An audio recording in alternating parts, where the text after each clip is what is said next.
మంచి స్పాట్ ఇది, water front ఉంటుంది హుస్సేన్ సాగర్. అతను చెప్పుండే మనం స్కైలైన్లో భాగంగా ఇద్దాము 50 అంతస్తులకు ఇద్దామని చెప్పి ఆగమంటే ఆయన ఎవరో రాజుగారు ఆగలే, ఆయన గతకే కట్టుకున్నాడు పాపం. It took me 3 years to bring Skyline to Hyderabad. మేము ఒక పద్ధతికి పోయినాం, సిస్టమ్ చేసినాం, ఓపికతోని చాలా సిన్సియర్గా మంచి పద్ధతితోని వాళ్ళతో డిస్కస్ చేసుకుంటూ మాట్లాడుకుంటూ ఒక క్రమ పద్ధతిలో పోయినాం. గట్టుంటుంది పద్ధతి. కానీ 4 ఫీజు తీసినాం. 4 10% ఏదో ఫీజు ఉండే, తర్వాత ఆర్డీఓ ఆఫీస్కి పోవాలి సార్, ఈ ఫీజు ఏమో కానీ ఆ ఫీజు ఎక్కువ అవుతుందని వాళ్ళు చెప్పారు. అది తీసేవతల పడేసినాం.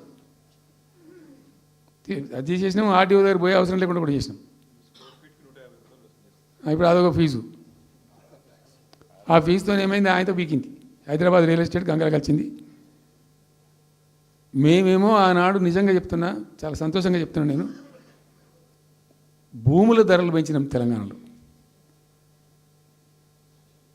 ప్రజా ఆస్తులు పెంచినాం, ప్రజా ఆస్తుల యొక్క విలువ పెంచినాం. 4 ఎకరాల నోడు ధీమాతో ఉండే తెలంగాణలో. కొద్దిగా డాంబర్ రోడ్డు అంటుకునే 4 ఎకరాల నోడు 50 లక్షల కాడికి అమ్మితే నాకు 2 కోట్ల శ్రీమంతుని అని చెప్పుకున్నాడు కాలర్ ఎగరేసుకొని. ఇవాళ ఏమైనాయండి భూముల ధరలు? కుప్ప కూలిపోయినాయి. ఇంట్లో అమ్మాయి పెయింట్ ఉంటే ఒక ఎకరం అమ్మి చేద్దాం అనుకుంటే కొనే దిక్కులే సరని కళ్ళకి నిలబెట్టుకుంటారు ప్రజలు. ఇవాళ లేదు, ఒక ఎకరా కూడా అమ్ముడు పోతలేదు, ఇప్పుడు కొంటలేడు. దిక్కు లేకుండా అమ్ముకుంటే ఇష్టం వచ్చిన అడ్డమైన ధరలకు అమ్ముకోవాలి.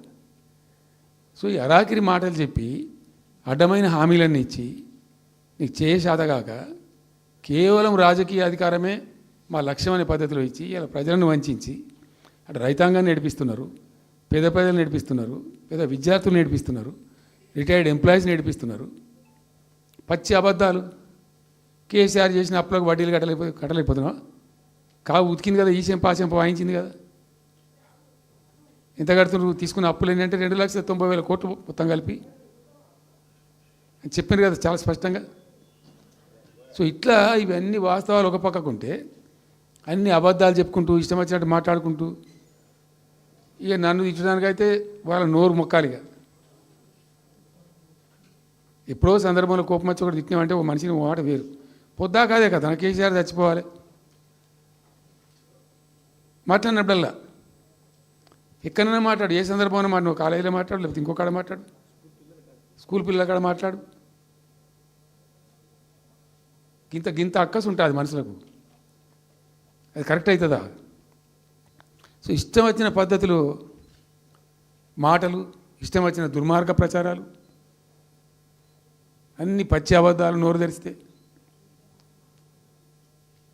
రియాలిటీ వేరుంది, జరుగుతున్నది వేరున్నది, అన్ని రికార్డ్ అవుతున్నాయి ప్రజల్లో, అన్ని గమనిస్తున్నారు. సో కాబట్టి ఏదేమైనప్పటికీ పాలమూరు రంగారెడ్డి ఎత్తిపోతల పథకం విషయంలో ఎట్టి పరిస్థితుల్లో రాజీ పడం. ఈ ప్రభుత్వాన్ని నిద్రపోనీయం, కేంద్ర ప్రభుత్వాన్ని కూడా నిద్రపోనీయం. మా హక్కుల పరిరక్షణకు ఒక డ్రాప్ తక్కువైనా కూడా at any cost, at whatever cost, TRS పుట్టిందే తెలంగాణ ప్రజల కోసం. తెలంగాణ ప్రజలకు ఒక నొక్కు పడుతుంటే మౌనం పాటించలేం. మీరు ఏం ఊరుకో ఏం చేసుకో. నాకు ఇన్ఫర్మేషన్ వచ్చింది, మీటింగ్ జరుగుతుంటే మరి 4 గంటలకు అయిపోవాలి లెక్క ప్రకారం. It was extended. 5 గంటలకే ఉత్తమ్ కుమార్ రెడ్డి ప్రెస్ మీట్ పెట్టిండు. మీకు కూడా వచ్చి ఉంటుంది ఇన్విటేషన్. ఎందుకు కేసీఆర్ కాగానే మనం ఇంకొక వరుస మళ్ళీ మురగాలి. చిట్ చాటు అది కూడా ఎందుకు మొరగడానికి? ఆ మొరుగుడుకు వాల్యూ ఉంటుంది. So thank you so much. ఈరోజు నేను ఏమంటున్నాను, మీతో ఒక request, Rahul don't be hasty. ఇవాళ I'm only restrict my self to Palamuru ఎత్తిపోతల పథకం. అది డైల్యూట్ అవుతాయి కాబట్టి ఇలా చెప్పాను. నేను ఉంటున్నా, మీకు అందుబాటులో ఉంటుందిగా. I'm on the field now. కాబట్టి మీకు please here me. You have to excuse me today.